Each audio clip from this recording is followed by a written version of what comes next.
저는 경기도 용인에서 온 행복드림교회를 담임하고 있는 최용철 목사라고 합니다. 가나안 복음방송을 시청해 주시는 시청자 여러분 반갑습니다. 오늘은 로마서 6장 12절로 13절 본문 말씀을 통하여 믿음으로 산다는 것은 이런 제목으로 말씀을 증거하고자 합니다. 본문 말씀을 먼저 봉독에 올리겠습니다. 그러므로 너희는 죄가 너희의 죽을 몸을 지배하지 못하게 하여 몸의 사욕에 순종하지 말고 또한 너희의 지체를 불의의 무기로 죄에게 내주지 말고 오직 너희의 자신을 죽은 자 가운데서 다시 살아난 자 같이 하나님께 드리며 너희의 지체를 의의 무기로 하나님께 드리라. 아멘. 믿음으로 산다는 것. 여러분, 믿음으로 살고 계시죠? 마태복음 7장 7절로 8절에 회개하고 돌이켜 주를 의지하고 믿음의 주여 온전케 하시는 주 앞에 나아가 온전한 믿음의 서기를 구하였더니 이런 말씀이 기록되어 있습니다. 저는 믿음 갖기를 소망하고 말씀을 따라 구하였습니다. 주께서 도움을 주셨습니다. 제가 믿음에 섰을 때 믿음으로 산다는 것은 이전과는 달랐습니다. 그때 갖게 된 믿음은 어디서든지 주 안에서 주를 의지하여 사는 것이었습니다. 아주 오랫동안 저는 제가 보고 듣고 말하고 생각하는 것에 늘 주인이 되어 있었습니다. 그것이 언제나 당연했습니다. 저 혼자를 은밀히 즐겼습니다. 교회에 다녔어도 신학을 했어도 사역자가 되었어도 거의 변화가 없었습니다. 죄의 뒤범벅이 되어 보여지고 들려지는 대로 늘 잘 따라다녔습니다. 말하는 것이나 생각하는 것이 죄의 범벅이 되었는데도 여전히 따랐습니다. 마태복음 15장 1절로 20절에 나오는 바리새인들처럼 손만 씻을 줄 알았지 마음을 씻을 줄 몰랐기 때문입니다. 주님께서 말씀하셨습니다.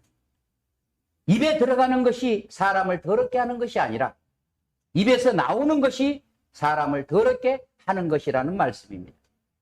입에서 나오는 것들이 마음에서 나오나니 이것이야말로 사람을 더럽게 하는 것이다.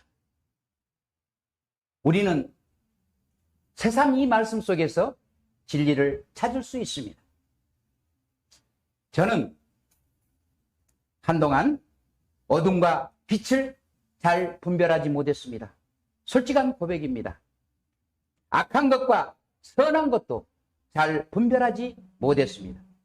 그래서 많은 것들이 걸러지지 않은 채 섞이게 되었던 것입니다. 제 속에 기회만 있으면 탐욕이 끼어들어왔습니다. 나중에 심히 죄에 대한 매임을 알고서야 괴로웠지만 어찌할 줄을 몰랐던 것입니다.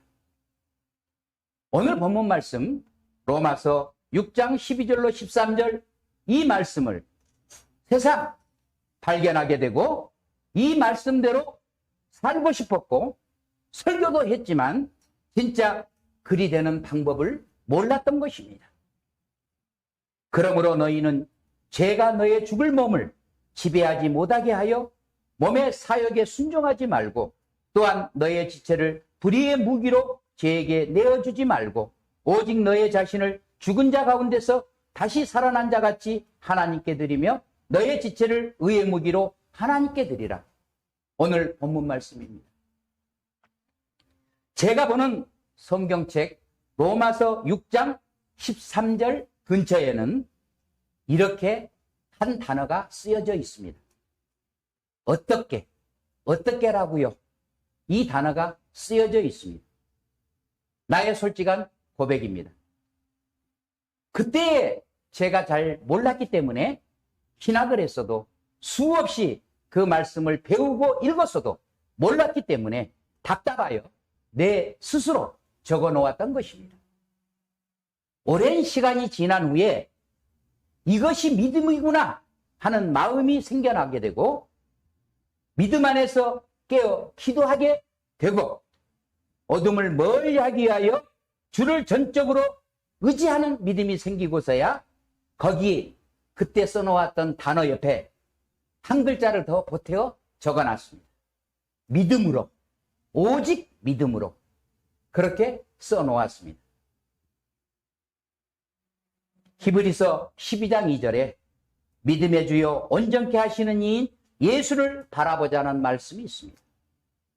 의지하고 믿음에 바로 선다는 것, 그 자체가 믿음이라는 사실을 발견하게 된 것입니다. 우리는 식사하기 전에 감사히 먹겠습니다라고 기도합니다. 그런데 식사 후에 배불러 죽겠다는 말이 나올 괜히 먹었나 보다라는 말도 나옵니다. 이런 말들을 별 생각 없이 하고 있습니다. 감사함이 변하지 않고 그것을 더 취하기 전에 감사함이 떠나지 않아야 하는 것입니다.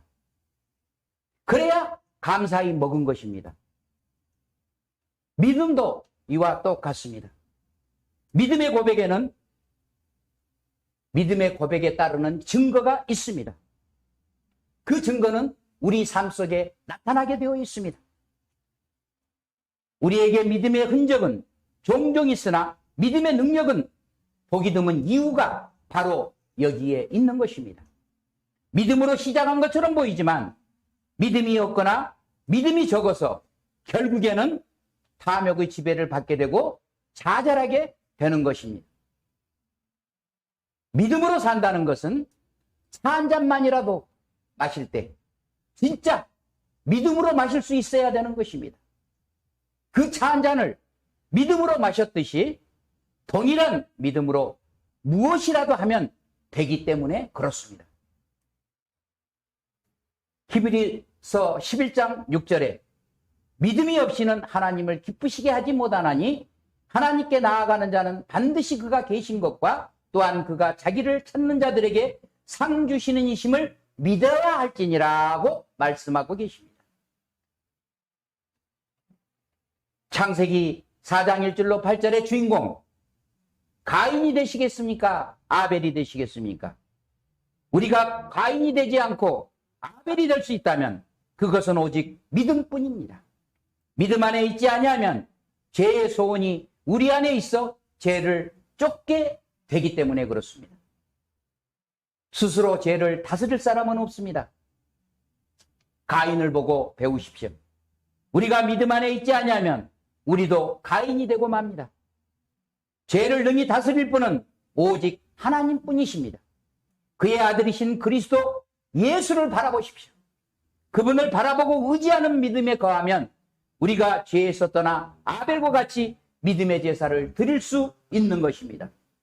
그러므로 이 세상에서 믿음으로 산다는 것은 믿음을 시장해서 되는 것이 아니고 믿음으로 시작했다고 해서 되는 것도 아니고 내가 믿음에 있노라 스스로 인정해서 되는 것도 아니었습니다.